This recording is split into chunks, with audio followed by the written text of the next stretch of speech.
तो बस अब ये समझना चाहिए कि हम प्रभु को भूल गए हैं, और जब हम उन्हें याद करेंगे तो वो स्वयं गले से लगा लेंगे। वो हमसे जुदा नहीं है, हमारे पास भी, हमारे अंदर भी है, सब कुछ वही है, एक वही है, उसके सिवा कुछ है ही नहीं। अगर निराकार हो जाएगा सब कुछ, तो सब कुछ गायब हो जाएगा। और जैसे जैसे प्रभु को जानेंगे वैसे वैसे सब कुछ गायब होता चला जाएगा। असली गायब नहीं जाएगा, जानने मात्र सब कुछ गायब होता जाएगा। तो ये ज्ञान है और विज्ञान है। पहले शरीर गायब हो जाएगा, फिर आप अंदर के शरीर में झांकेंगे। 5 प्रकार के शरीर होते हैं और प्रभु से मिलन के लिए उन 5 शरीरों से होकर गुजरना पड़ता है। और अगर हम कहें वाणी से, तो जैसे हम जान जाते हैं ना भगवान कौन है, कैसे उनसे मिल सकते हैं, तो ये जानने से ही भगवान हमें मिल जाते हैं। पहला पार्ट। दूसरा पार्ट, हमें ध्यान से भगवान मिल गए। अब स्वयं कैसे मिलेंगे, उसके लिए 5 शरीर हैं। पहले पार्ट में सत्संग से, वेद पुराण से, उपनिषद से हमें ये पता चलता है कि भगवान के बारे में, उनकी लीलाओं के बारे में पता चलता है। पाप क्या है, पुण्य क्या है, धर्म क्या है, अधर्म क्या है, ये सब ज्ञान होता है ना।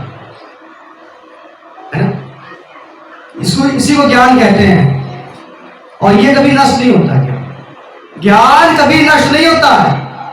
और जो भी हम देख रहे हैं स्थूल में और सूक्ष्म में शरीर में, या जो भी कहते हैं कि जो भी हम स्थूल देख रहे हैं, सूक्ष्म देख रहे हैं, ये सब ज्ञान है। जब ज्ञान आएगा तो सब गायब हो जाएगा। जब ज्ञान आएगा सब गायब हो जाएगा। जब महाप्रलय होता है सब कुछ खत्म हो जाता है, सिर्फ परमात्मा ही रह जाता है, ब्रह्मा भी चले जाते हैं। बताते हैं ब्रह्मा की 100 वर्ष की आयु होती है। उनकी 1 दिन की आयु में ब्रह्मा की 1000 चतुर्युगी, जो युग आते हैं ना, सतयुग, त्रेता, द्वापर, कलयुग, ऐसे 1000 बार आता है। और 14 बार इंद्र बदल जाते हैं। जो हमें चांद और सूरज देख रहे हैं, ये 14 बार बदल जाते हैं। कितने बार बदल जाते हैं? 14 बार एक दिन में। इसका मतलब यहां समझ लेना कि सूरज निकलेगा नहीं। सूर्य निकलता है, वो इंद्र बदल जाते हैं, वो सूर्य बदल जाता है। मतलब सूर्य निकलता है, वो क्रियाशील में रुकती नहीं है। और उनके एक दिन में जब 14 बार होते हैं, तो ब्रह्मा जी की 100 वर्ष की जो आयु होती है, आप उसका गुणा लगा लीजिएगा कितने बार हो गए।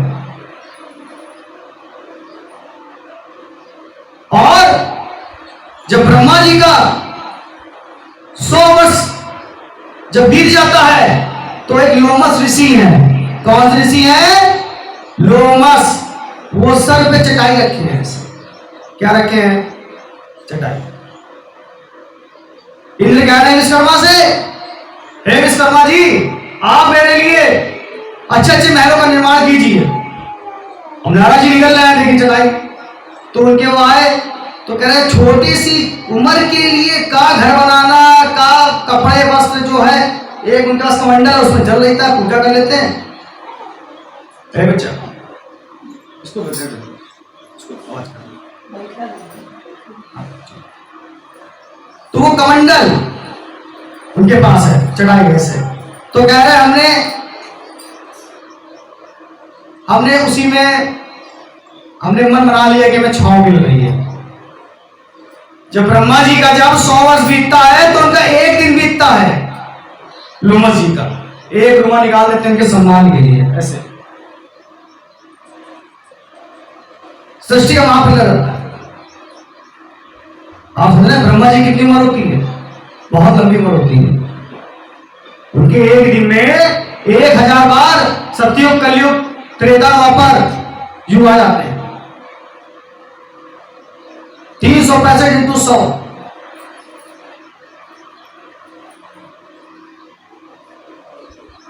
इतने समय में लोमा जी का एक दिन बीतता है। वो बताते हैं परमात्मा सिर्फ ऐसे आधी आंखें से झपकाते हैं, पूरी उनकी आंख भी झपक नहीं पाती है विष्णु जी की। किसकी? विष्णु जी की पूरी आंख झपक नहीं पाती है, और ब्रह्मा जी के 100 वर्ष बीत जाते हैं। और उसमें लोमन जी कह रहे हैं,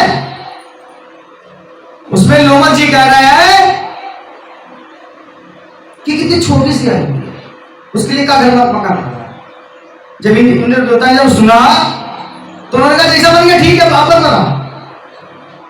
जब ये महर्षि, इनकी इतनी लंबी आयु, और हम ब्रह्मा जी के एक दिन में 14 बार बदल जाते हैं, और जब ब्रह्मा जी का 100 वर्ष होता है तो उनका एक दिन होता है। जब वो कह रहे हैं छोटी साहिब ने कहा यार क्या करना, बस कह रहे बस लंगोटी है, कमंडल है, और भगवान का चिंतन कर टूटी चटाई है। हाँ, अब वो कह रहे रोज तो ब्रह्मा जी आ रहे जा रहे, पहले उनके सम्मान में कर देते हैं। भगवान ने कहा दिखा रहे हो, विष्णु जी से कही रहे, भगवान ने कहा दिखा रहे हो, थोड़ी उम्र कम करते हो, बहुत ज्यादा हुई नहीं है, का उम्र का फायदा। तो कही रहा है विष्णु जी और शिव जी और ब्रह्मा जी कह रहे हैं तीनों लोग मिलके कि आप गाय की पूजा करते हैं, गाय को मां मानते हैं, गाय जो भी होता है गाय को खिलाते हैं, उसकी पूजन करते हैं। फिर बता रहे हैं आप ब्राह्मण का चरणा अमृत लेते हैं, ब्राह्मण की पूजा करे बिना आप जल भी ग्रहण नहीं करते। एक बार क्या हुआ, वो चले अपने कमरे में जल था, उनको प्यास लगी मगर उन्होंने पानी नहीं पिया। क्यों? क्योंकि उनको कोई ब्राह्मण ना दिखा जिसका वो चरणा अमृत कर ले, मतलब चरण धो के पीना भगवान के, वो ब्राह्मण। तो अब वो चलते गए, ना नदी में कुछ नहीं मिला। एक जगह एक छोटा सा तालाब मिला, उसमें एक बीच में शिला थी। क्या थी? शिला। अब जब शिला थी उसमें एक औरत बैठी थी, थोड़े अजीब से वस्त्र पहन के, और वो 2 बच्चों को लिए थी गोदी में। तो पहले एक बच्चे को दूध पिलाती है, और दूध पिलाने के बाद वो अपना दूध को धो लेती है माता, और उसके दूसरे बच्चे को वो पिलाने लगती है। अब महर्षि जी देख रहे हैं, कह रहे हैं हे माता, हाथ जोड़ के, ये आप क्या कर रही हैं? पुत्र किसके दोनों? कह मेरे पुत्र हैं। तो कह रहे आप धो के इसको पिला रही है फिर से? तो भाई है ना? कह रहे हाँ भाई है, एक तो थोड़ा निम्न जाति का है और एक ब्राह्मण जाति का है, तो इनमें कोई अंतर ना हो, इसलिए उसको धो के पिलाते हैं। अब भैया उसने क्या किया, महर्षि जी ने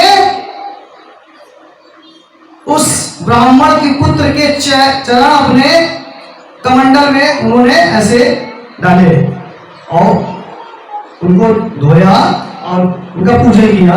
उसके बाद उसको जल ग्रहण किया, और ग्रहण करने से पहले परिक्रमा करी उसी माता जी की और 2 बच्चों की।